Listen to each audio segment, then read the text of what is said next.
ఈరోజు రెసిపీ వచ్చేసి వంకాయ ఫ్రై. దానికి సాల్ట్, 2 స్పూన్స్ కారం, 1 స్పూన్ పసుపు, ginger garlic paste, garam masala, 1 spoon oil కొంచెం వేసుకుని మిక్స్ చేసుకోవాలి. ఇప్పుడు మనకైతే మిక్చర్ అయితే రెడీ అయిపోయింది. వంకాయలు 4 గాట్లు పెట్టుకుని ఆ మిక్చర్ని షఫుల్ చేసుకోవాలి. సో మనమైతే ఫిల్ చేసుకుని మిక్చర్ని ఆయిల్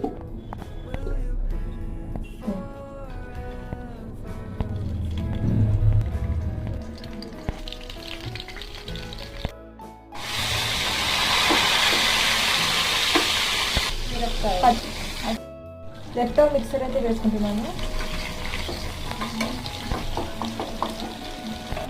సాల్ట్ తగిన అయితే మన వంకాయ ఫ్రై అయిపోయినట్టు.